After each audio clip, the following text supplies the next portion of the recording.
जन आशीर्वाद यात्रा येणाऱ्या 15 जानेवारीपासून 15 फेब्रुवारीपर्यंत ही पश्चिम नागपुरामध्ये मी घेऊन जाणार आहे।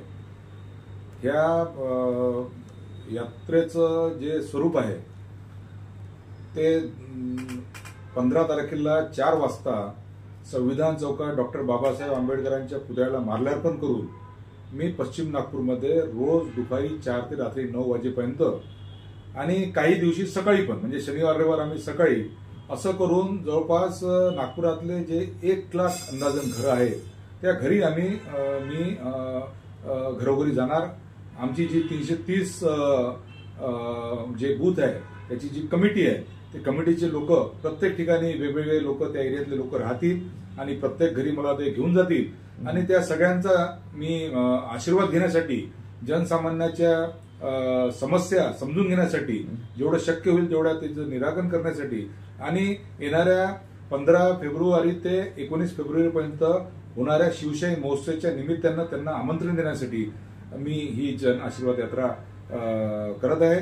आणि आज तुम्हाला सगळ्यांना माहित आहे की काँग्रेसचा पदाधिकारी आणि काँग्रेसचा एक कार्यकर्ता असताना मला 6 वर्षासाठी एक राजकीय हेतूने प्रेरित होऊन मला त्यांनी निष्कासित केलं। तर माझ्यावर झालेला अन्याय त्याच्या विरुद्ध वाचा फोडण्यासाठी किंवा लोकांपर्यंत सांगण्यासाठी ही पण जन आशीर्वाद यात्रा आहे। भाऊ, आपण पदाधिकारी पण आहात काँग्रेस कमिटीचे, कित्येक वर्ष आपण काँग्रेसला दिलेले आहे आणि तुमच्यावर कोणत्या कारणासह तो हल्ला झाला होता, त्या हल्ल्याचं काय कारण होतं काय सांगा। 12 ऑक्टोबरला महाकाळगर सभागृहामध्ये प्रदेश काँग्रेसची एक मीटिंग होती। त्याचा अजेंडा जो होता तो उदयपूर नवसंकल्प अधिवेशनामध्ये जो ठराव झाला तो ठराव खास करून संघटनेच्या बाबतीत होता। त्यामध्ये जो व्यक्ती 5 वर्षाच्या वरती ज्याचा कार्यकाळ झालेला आहे किंवा जो व्यक्ती 2 पदावर आहे त्याचा राजीनामा घेऊन नव्यानं तिथं एखादा पदाधिकारी नेमण्यासाठी हा ठराव झालेला होता। आणि दुसरं बऱ्याचशा त्या ठरावापैकी एक ठराव संघटनेच्या दृष्टीने महत्वाचा होता की नवीन लोक नवीन खास करून यंग जनरेशन हा जो काँग्रेसशी कसा जोडता येईल, संघटन कसं मजबूत करता येईल असा हा त्या निमित्तानं ती मीटिंग बोलवण्यात आली होती। पदाधिकारी म्हणून मी तिथे गेलो।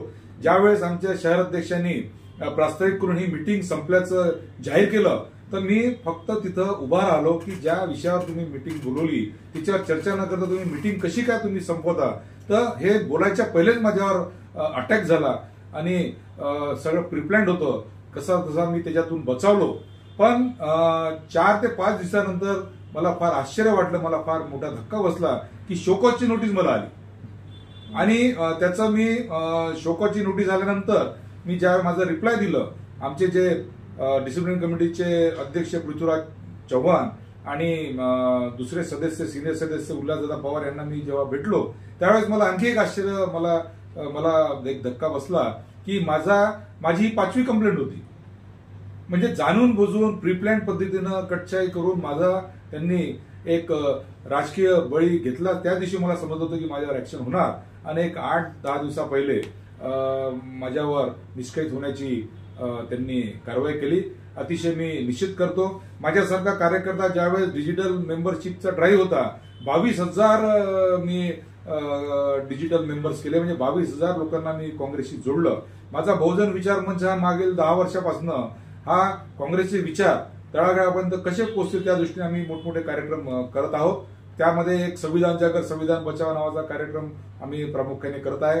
राजीव गांधी जयंती असो, महात्मा गांधी जयंती असो, मागच्या वर्षीपासून आम्ही शिवशाही महोत्सव असो, वेगवेगळे हेल्थ कॅम्प असो, असे बरेच कार्यक्रम करत असताना 25,000 माझे बहुजन विचार मंचचे मेंबर्स आहेत। त्यापैकी जवळपास 22,000 मेंबर्स आम्ही काँग्रेसशी जोडले डिजिटल मेंबरशिपच्या माध्यमातून।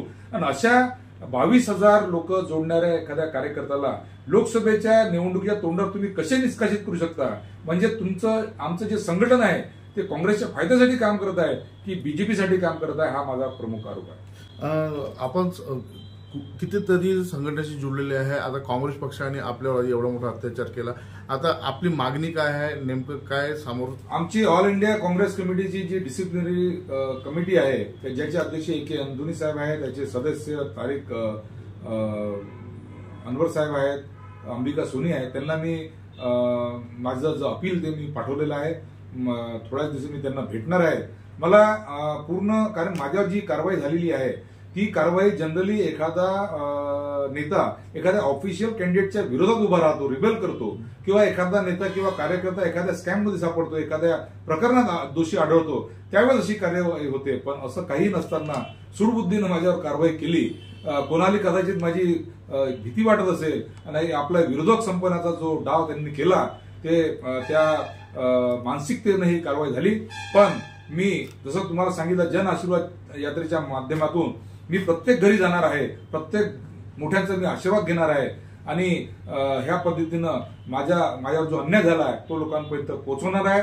आणि म्हणूनच मी अशी एक जन आशीर्वाद यात्रा एक महिन्यासाठी मी पश्चिम नागपूर बसण्याची सुरुवात करतो. राहुलजींच्या सोबत पण आपण न्याय यात्रेच्या शुभारंभी त्यावेळेस तुम्ही होता त्यांच्यासोबत, पण असं काही जे घडलं आपल्याला, आपण काही ते राहुलजींना काही त्यांच्या कानावर टाकलं किंवा बोलले का?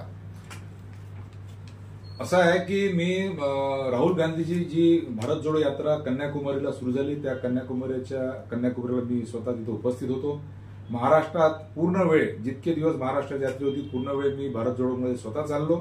आणि ज्यावेळेस याचं सांगता झाली श्रीनगरला, तेव्हाही मी तिथं गेलो. आता 14 तारखेला भारत जोडो न्याय यात्रा जी सुरू होत आहे ती मी त्याच्यात सहभागी होण्यासाठी मी तिथं उद्यालाच जाणार आहे. 14ला मी तिथं सहभागी होऊन 15 पासून राहुलजीचा काँग्रेसचा विचार मी लोकांपर्यंत घर पोहोचण्याचा मी निश्चय केलेला आहे. भाऊ, आपले 15 जानेवारी ते 15 फेब्रुवारी पासून आता सुरू होत आहे, म्हणजे 1 महिन्याची ही जन आशीर्वाद यात्रा राहील. तर या जनतेला, जन लोकांना जिथे जिथे आपली यात्रा जाणार त्या लोकांना काय आपला एक संदेश राहील? माझा हाच संदेश राहील की माझ्यावर जो अन्याय झाला त्या अन्यायाच्या विरोधात मी संघर्ष करणार आहे. घरोघरी जाऊन मी त्यांचे आशीर्वाद मागणार आहे आणि शिवशाही महोत्सवाचं निमंत्रण मी स्वतःहून त्यांना देणार आहे. आणि राहुल गांधीचे जे विचार आहे, जे भारत जोडो न्याय यात्रेमध्ये ते सांगतील, तो संदेश मी राहुलजीचा घेऊन पश्चिम नागपूरमध्ये घरोघरी जाणार आहे.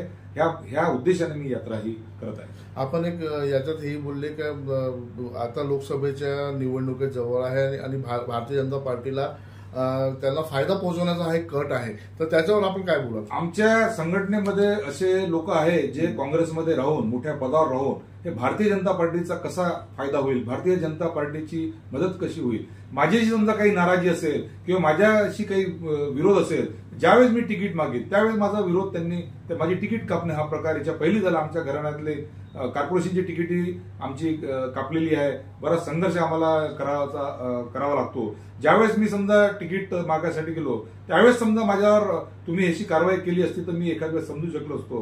पण आता लोकसभेच्या तोंडावर काही कारण नसताना, कोणतीही कॉन्ट्रोव्हर्सी नसताना, माझ्यावर हल्ला झाल्यानंतर मला शोकॉज नोटीस पाठवून मला पक्षातून काढण्यासाठी मला असं वाटतंय की हा निश्चितपणे भाजपला फायदा पोहोचवण्याचं हे काम आहे. माझ्या विरोधातलं फार मोठं षडयंत्र आहे.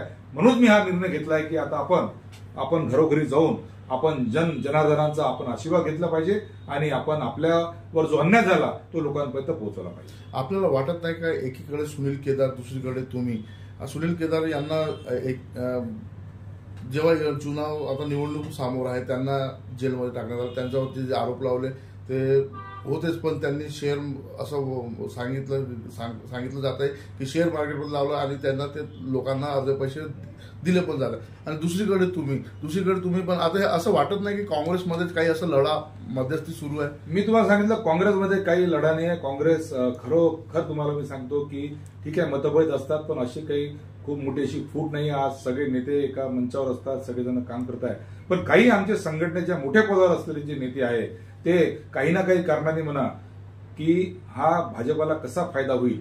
कारण मी तुम्हाला पुन्हा रिपीट करतो की लोकसभेच्या तोंडावर माझ्यासारख्या पदाधिकाऱ्याला ज्यांनी 22,000 लोक काँग्रेसला जोडले, ते 22,000 जे वोट्स आहे किंवा 22,000 म्हणजे जवळपास एका घरी समजा आपण एक 3 वोटचा समजा ऍव्हरेज पकडला म्हणजे 50 ते 60,000 जे वोट्स आहेत ते डिस्टर्ब करण्याचा हा कटकारस्थान कोणाचा आहे? हे काही भारतीय जनता पार्टीने मला निष्कासित नाही केलं. आमचे जे आज ज्या पदावर, संघटनेच्या मोठ्या पदावर जे लोक बसले आहेत त्यांनी हे कारस्थान करून मला निष्कासित जे केलेलं आहे. मला असं वाटतंय हे काँग्रेसला कुठेतरी अडचणीत आणण्याचा एक डाव ह्या लोकांचा असं मला वाटतं.